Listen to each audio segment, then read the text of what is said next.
Bonjour et bienvenue sur Non Limite Sécu, le podcast francophone hebdomadaire dédié à la cybersécurité.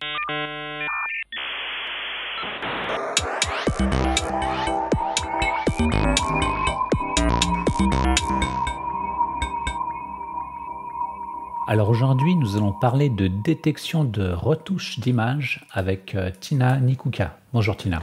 Bonjour. Pour discuter avec elle, les contributeurs Non Limite Sécu sont Vladimir Collat.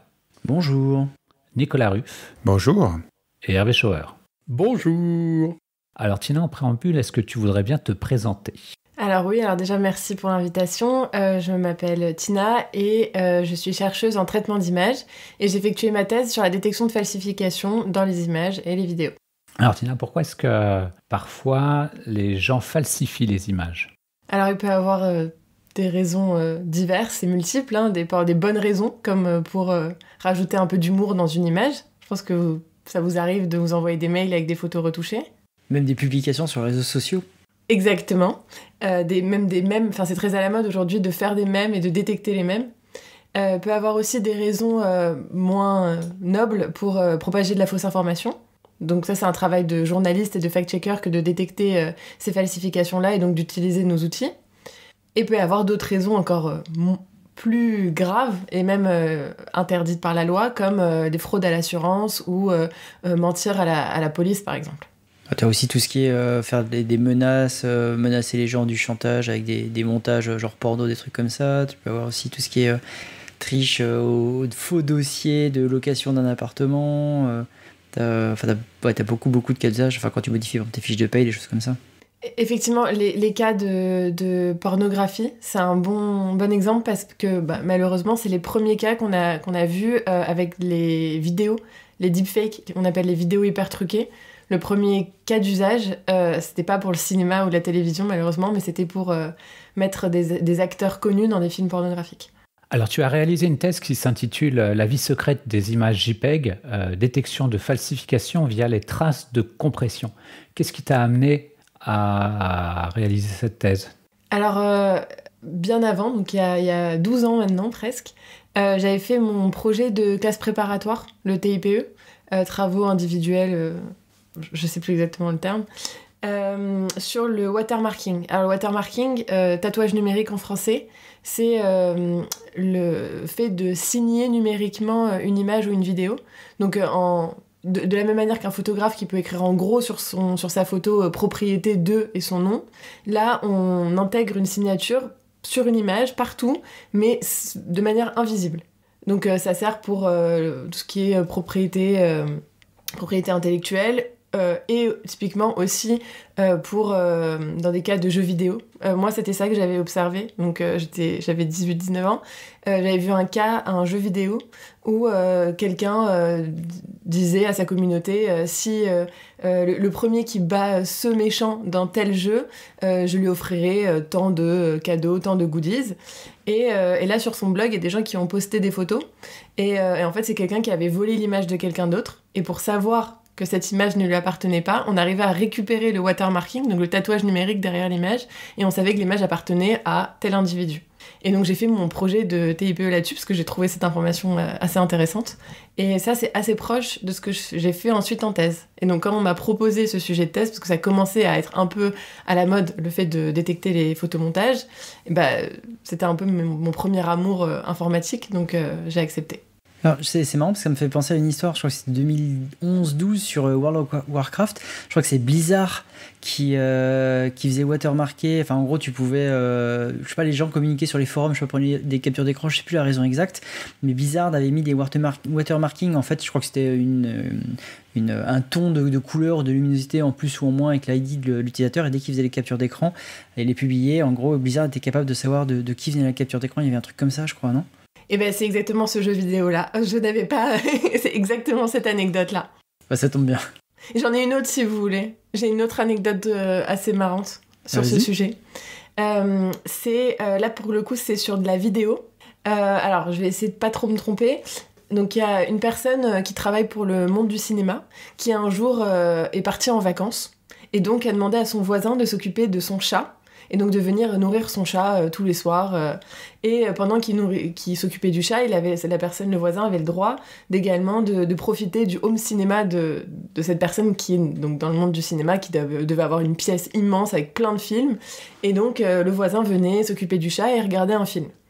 Et en fait, donc la personne qui travaille dans le cinéma, 1 mois, 2 mois après, s'est retrouvée même, je crois, en prison. En tout cas, il a une énorme amende parce que ils lui ont dit qu'il avait fuité des vidéos, des extraits d'un film qui n'était pas encore sorti au cinéma.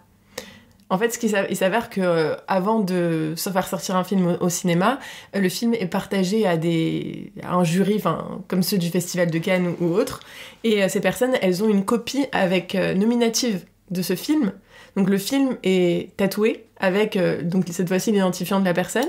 Et donc si la personne, elle met ce film sur Internet, même si on l'envoie, elle est partagée avec différents formats, si on extrait des morceaux ou quoi, la signature, elle est toujours présente. Et donc la police, ou en tout cas le monde du cinéma, avait retrouvé ce film-là, avait retrouvé la personne et voulait mettre cette personne en prison, alors qu'en fait, c'était son voisin qui avait gardé son chat. Ne faites pas garder vos chats. C'est ça la morale. Tu es pour la mort des chatons, c'est ça? Mais non. Non, mais ne prêtez pas votre appartement avec des informations confidentielles, puisque là, il s'agit d'une mauvaise protection d'une information secrète. On retombe dans les mauvaises pratiques vis-à-vis de la cybersécurité. Alors, on va revenir sur la thématique de l'épisode, à savoir la détection de retouches d'images. Comment est-ce que tu fais pour déterminer qu'une image a été retouchée? Alors, j'utilise un peu l'approche d'un grand chercheur qui s'appelle Hani Farid, qui est un chercheur qui est à UC Berkeley. C'est lui qui est un des pionniers même de la détection de falsification. Et son approche à lui, c'est qu'une image, c'est un objet mathématique qui a subi plusieurs opérations.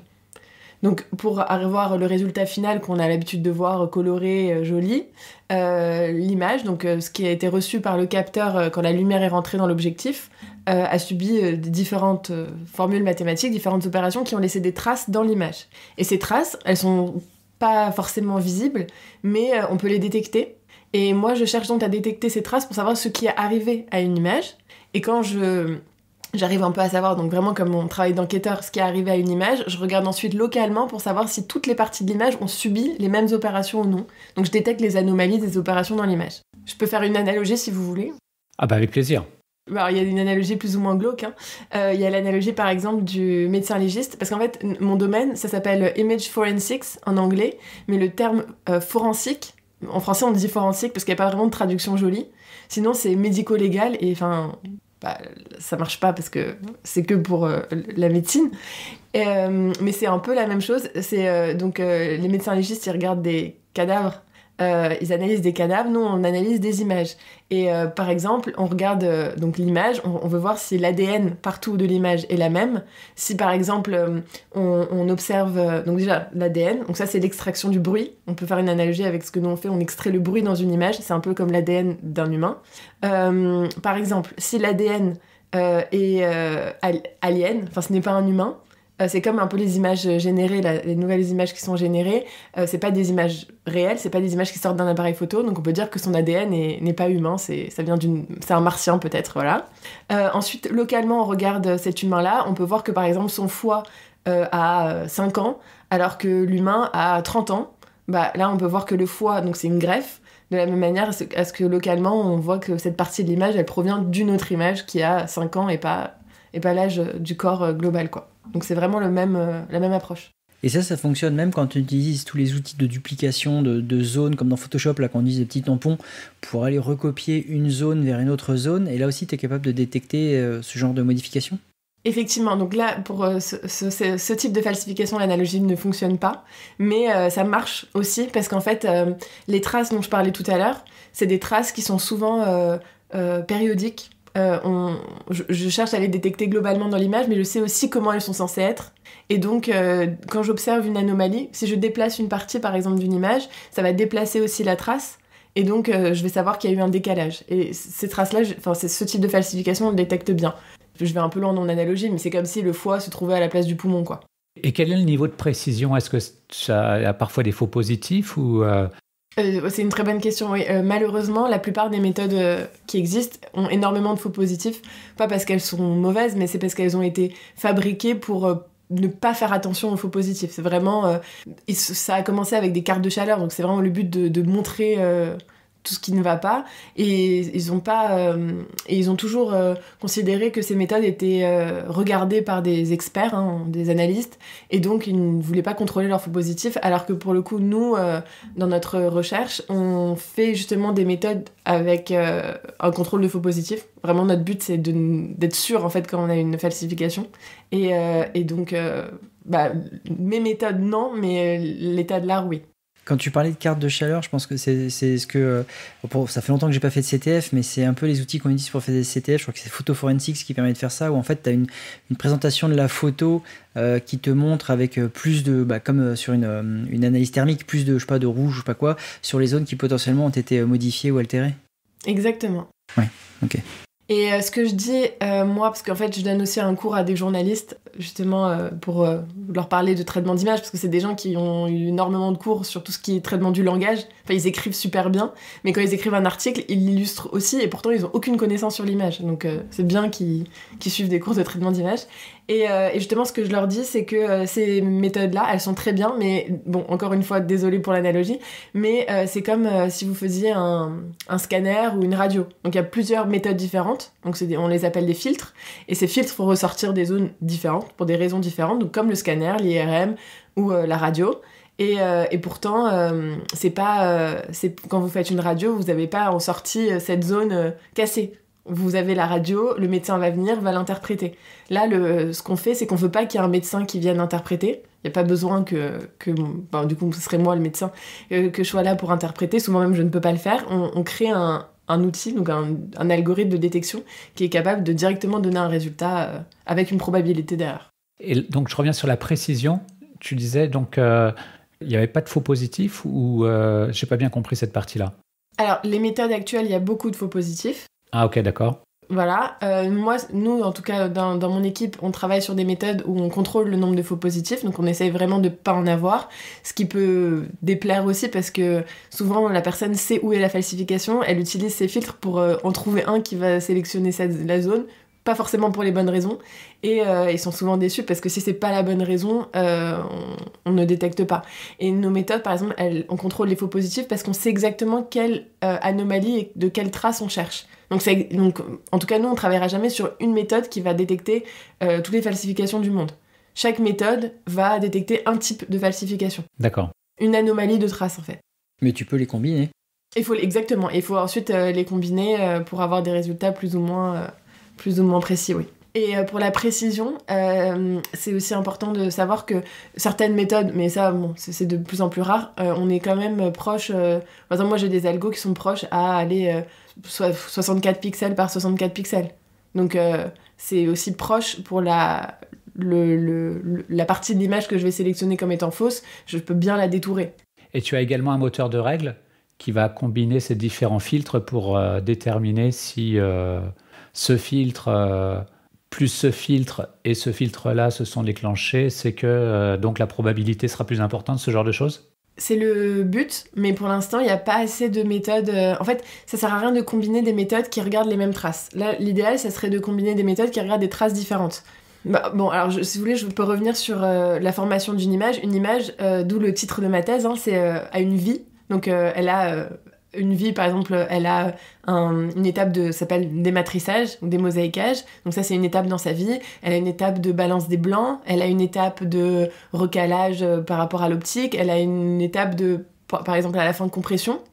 Et moi, par exemple, je me suis vraiment intéressée à la partie compression. Donc c'est vraiment les anomalies de cette trace-là que je regarde. Mais j'ai des collègues qui regardent les autres traces.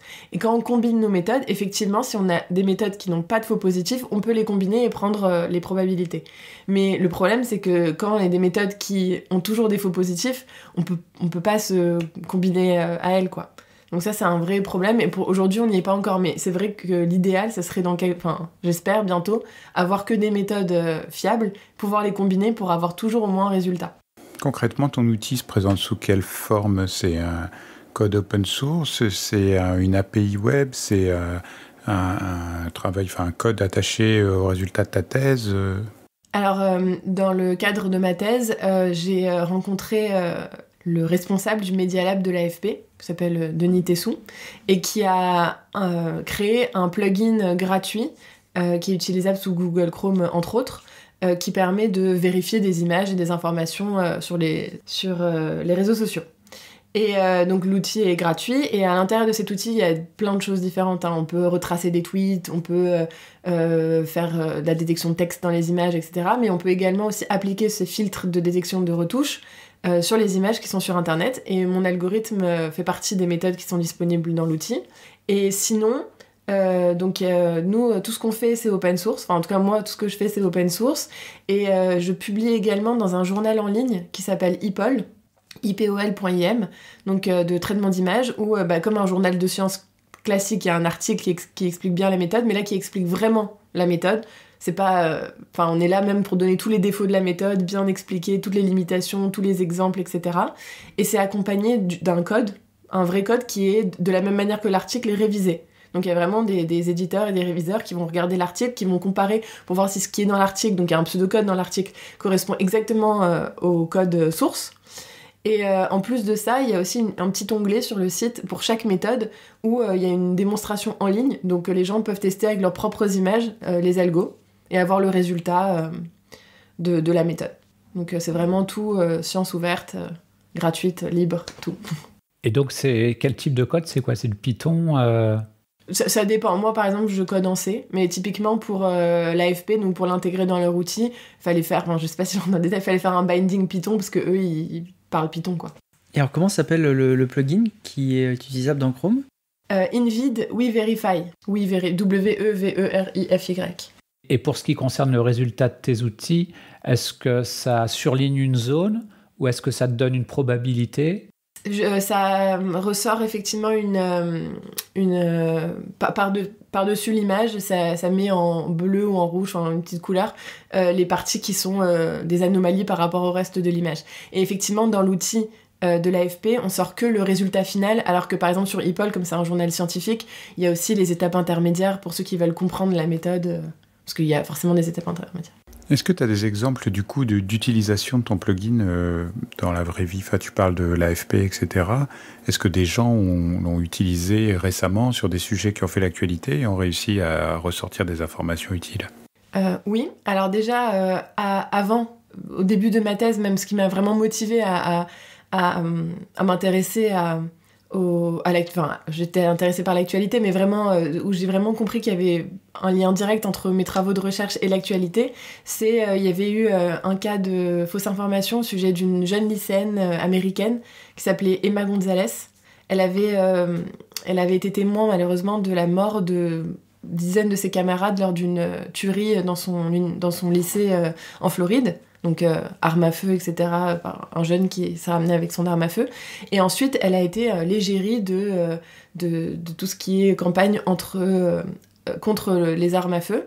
Et en fait, un jour, on a retrouvé sur les réseaux sociaux, ça a fait le tour du monde, pour que ça arrive jusqu'à nous, en tout cas ça a fait le tour du monde, on a retrouvé une image d'elle qui était en train de déchirer la Constitution américaine. Et en fait, c'était tous ceux qui sont pro armes à feu qui avaient partagé cette information-là en disant qu'elle était contre la Constitution américaine, parce que, preuve, elle déchirait une Constitution. L'image n'était pas très réaliste, mais il n'y avait pas d'outil à l'époque, donc c'était en 2018, il n'y avait pas d'outil à l'époque pour automatiquement dire que l'image est fausse, et en plus, je pense qu'on était moins habitués à avoir autant de photomontages, même si c'était déjà là un peu le début de tout ce qui est fake news, etc. Et donc moi, j'ai regardé cette image-là. Alors, premier réflexe à avoir, c'est vrai, on cherche à retrouver la source de l'image. Donc, on essaye de voir à partir de quelle image cette image a été photoshopée. Sauf qu'en fait, on la trouvait pas. Parce que, après, on l'a su, c'est que cette image est une capture d'écran d'une vidéo où, en fait, on l'avait filmée parce qu'elle allait faire la couverture d'un magazine Teen Vogue où elle déchire une cible. Donc, pas du tout une constitution. Donc on n'avait pas l'image originale. Et là, j'ai essayé le premier prototype d'un de mes algos et ça a marché. Donc c'est ça qui m'a déjà donné envie de tester toutes les images qui passaient sur les réseaux sociaux. Et sinon, dans ma thèse, pour illustrer et pour pas bien sûr mettre des choses tristes, comme cette histoire-là ou d'autres histoires de guerre, j'utilise les images de Guillaume Tessé. Je sais pas si vous connaissez Guillaume Tessé. C'est un photoshopper professionnel. Je lui ai demandé s'il était d'accord que j'utilise ces images dans ma thèse. C'est le gars qui dit enlève-moi ce bouton, et puis en fait, parce qu'une fille a un bouton sur la joue, puis en fait c'est le bouton qui est sur le fond du mur qui l'enlève ou quelque chose comme ça. Lui aussi, j'utilise effectivement sur Facebook. Ouais, mais non, c'est pas lui. C'est celui qui fait des croisons-les. En fonction de l'actualité, il mélange 2 visages. Donc, par exemple, je sais, enfin, des cas drôles, c'est typiquement pendant la Coupe du Monde de rugby, il va forcément mélanger le visage d'un joueur de rugby avec, par exemple, le même soir, il y avait Spider-Man sur une autre chaîne, avec Peter Parker, il va mélanger les visages. Et il fait ça sur plein de sujets d'actualité. Donc, il y a énormément de visages de Emmanuel Macron, ou de Trump, ou d'autres personnalités politiques. Mais ce qui est intéressant, c'est que c'est des vraies falsifications, dans le sens où c'est fait par un professionnel de Photoshop, et qu'elles sont ensuite utilisées publiées sur les réseaux sociaux.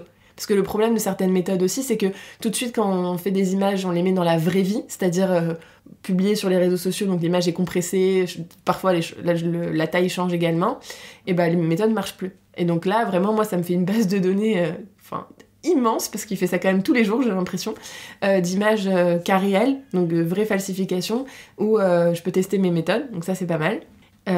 Pour finir, il y a aussi donc des sujets moins drôle. Par exemple, la guerre entre avec l'Israël et le Hamas, où il y a eu des échanges d'images fausses. Et là, j'ai été contactée parce que... Enfin, ils ont même pas besoin de me contacter, parce que donc, mon algo est dans l'outil, donc les journalistes l'utilisent dans plus de 40 pays dans le monde. Mais là, comme c'était en plus un journaliste français, il m'a contacté pour que je lui dise...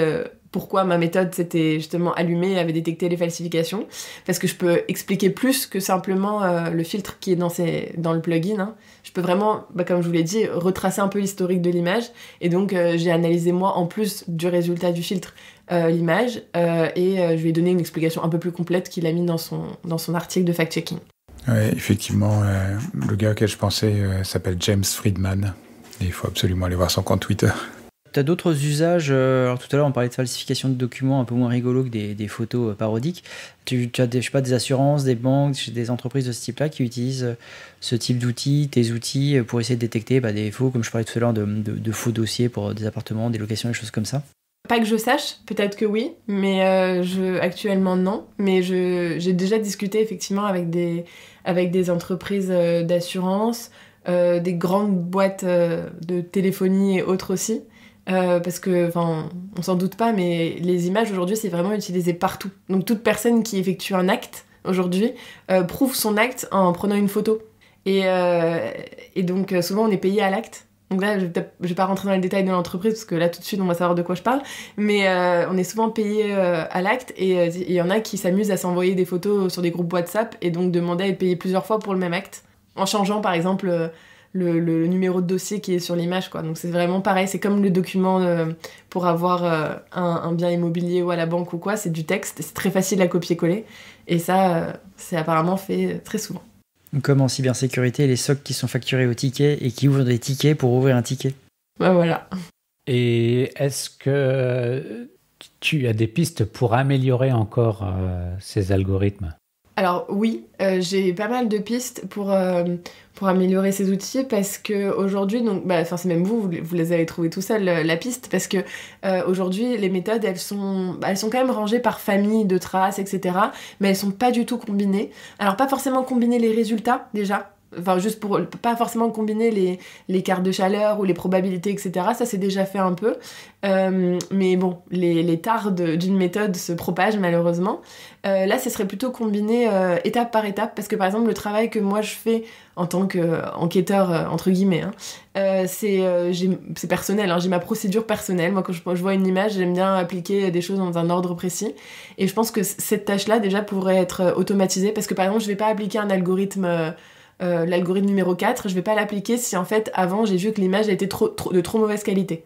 Et ça, aujourd'hui, il n'y a pas un outil qui est vraiment une grosse chaîne où on met l'image et regarde la qualité de l'image, donc applique cette méthode oui ou non, etc. Et ça, je pense que c'est une amélioration qui est pas super compliquée, et faut juste que je prenne le temps, et j'aimerais le faire, ouais. Une question sur les images qui sont 100% générées. C'est-à-dire, si tu vas dans Midjourney ou n'importe quel système de génération d'images en ligne à base d'IA aujourd'hui, et que tu demandes quelque chose de photoréaliste, est-ce que c'est facile de voir que c'est pas une vraie photo, ou est-ce que, comme il n'y a pas de modification, tu vois, il n'y a pas de problème de balance des blancs qui change à un endroit, du coup, c'est un problème ouvert aujourd'hui? C'est pas facile, mais c'est faisable parce qu'on a observé que justement ces images-là, elles avaient une trace, donc un ADN qui était différent d'une image classique qui sort d'un appareil photo. Sauf que malheureusement, quand ensuite l'image elle a la même vie, par exemple on peut prendre deux images. Une image qui sort d'un appareil photo, elle a des traces qui viennent de l'appareil photo.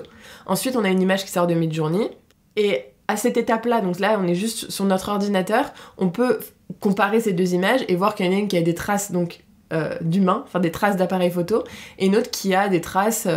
alors on n'a pas encore...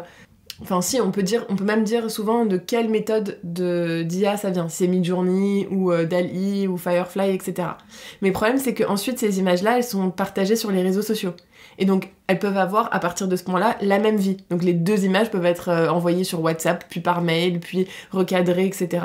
Et donc, elles auront des traces qui seront similaires, donc c'est dur de retrouver au départ les traces de cette image-là. Mais on travaille là-dessus, parce qu'on a par exemple observé que les images synthétiques, elles avaient des traces périodiques dans les hautes fréquences, donc on essaye d'extraire ça tant bien que mal, et de voir si c'est assez significatif pour qu'on soit sûr que cette image, elle sort des outils tels que Midjourney, etc.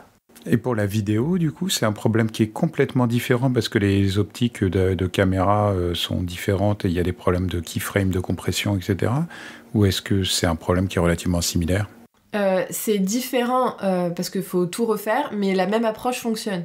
Mais c'est plus compliqué parce que typiquement, prenons effectivement juste la compression. La compression vidéo est bien plus complexe que la compression d'image. Déjà parce que compression d'image, on a un standard. Après, on a deux autres formats qui se rajoutent, mais enfin, c'est pour l'instant très minime. La vidéo, c'est vraiment très complexe. Les keyframes, il y a énormément de choses qui peuvent varier. Mais d'un autre côté, une vidéo, c'est plein d'images. Donc, on a beaucoup plus de ressources pour, si on veut par exemple modéliser notre bruit d'image ou de vidéo, on a plus de contenu pour le faire. Alors qu'une image, on est limité par juste les pixels qui sont dans l'image. Et on travaille effectivement là-dessus aussi pour détecter donc les deepfakes. Donc c'est comme les croisons-les de Guillaume Tessé mais en vidéo du coup. Ou même des vidéos générées toutes fausses. En fait, ça marche pas en temps réel. C'est pas sur le flux vidéo. En temps réel, tu détectes le flux vidéo est falsifié. C'est après, dans l'analyse de la vidéo, tu vois qu'il y a quelque chose qui a été modifié dans le codage de la vidéo qui suppose que ça a été falsifié. Exactement.